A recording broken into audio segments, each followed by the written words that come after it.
Je viens d'être élu donc au bureau du CIPEREC et j'en suis très très ravi puisque je représente mes 5 communes, 100 000 habitants et des communes qui ont encore beaucoup de besoins en termes de changement de comportement énergétique, en assurer cette transition, la géothermie aussi. C'est un outil aujourd'hui pour les communes et en plus de ça, c'est un outil très moderne même dans sa composition puisqu'il permet aussi à la diversité des élus de s'y investir. Et c'est une bonne chose parce que ça reflète aussi notre époque. Et voilà, ça me fait plaisir de participer à un organisme qui a sa place dans cette marche de la modernité. Pour la collectivité comme pour chacun des élus, les bénéfices attendus sont à la fois de bénéficier des expériences, de l'expertise et des expériences des uns et des autres, et puis la mutualisation qui permet notamment des économies d'échelle, mais aussi d'accéder plus facilement à des transitions auxquelles nous ferions plus difficilement face nous-mêmes esselés en termes de collectivité. Le bénéfice de ce mandat pour ma collectivité, c'est le bénéfice qui va profiter à l'ensemble des collectivités du CIPEREC.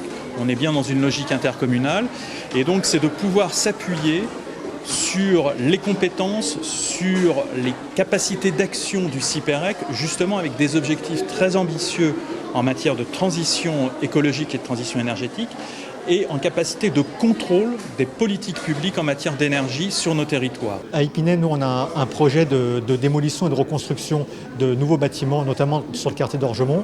Et l'enjeu majeur, c'est d'arriver à ce que ces nouveaux bâtiments puissent produire leur propre énergie. Du coup, le CIPEREC peut véritablement avoir un rôle d'énergie en matière d'ingénierie de montage de projets pour apporter des énergies renouvelables au sein des infrastructures que nous allons développer sur la commune. Par exemple, sur Asnières, on veut investir sur le vélo, ce qui est le cas à mon avis de toutes les autres villes. Pour investir sur le vélo, qu'est-ce qu'on doit faire? On doit savoir où est-ce qu'il faut investir, où est-ce qu'il faut mettre de l'argent. Pour ça, on a besoin de compteurs, par exemple. Donc les comptages avec des capteurs numériques, de smart, intelligents, sont là, avec cette société-là, qui est partenaire du CIPEREC, et le CIPEREC nous a justement permis de faire ça. Mais on a aussi l'accès à la pollution, aux capteurs de pollution, l'accès aux capteurs de tout ce qui est ville intelligente, avec tout ce qui est énergétique, géothermie, et tout ça, c'est vraiment une valeur ajoutée réelle, où le CIPEREC peut être vraiment acteur principal de tous ces projets et ces solutions. En Ile-de-France, aujourd'hui, on devrait être connecté partout en très haut débit. Ça, c'est l'enjeu numéro 1 qui répond aussi aux demandes des habitants, mais aussi des enjeux de développement économique, des enjeux de développement de nos territoires. C'est aussi un accompagnement sur tout ce qui a déjà été fait par le CIPEREC, des enjeux autour de l'école et le numérique dans les écoles. Ça, c'est un enjeu primordial. On sort d'une période Covid-19 qui a montré toute l'importance de la continuité pédagogique pour les enfants une fois que l'école avait fermé ses portes. Et aujourd'hui, je sais que le CIPEREC peut jouer un rôle et donc on s'appuiera sur son expertise pour essayer de trouver des solutions ensemble. Alors, le CIPEREC est un acteur de service public essentiel parce qu'il permet justement aux collectivités de garder la main sur tout un tas de sujets qu'une ville seule ne pourrait pas gérer. Les compétences d'électricité, les compétences de fibre optique, on ne veut pas, en tout cas dans ma ville, on ne veut pas les déléguer au privé. On pense que ça doit rester des services publics. Le CIPEREC a un très bel avenir devant lui.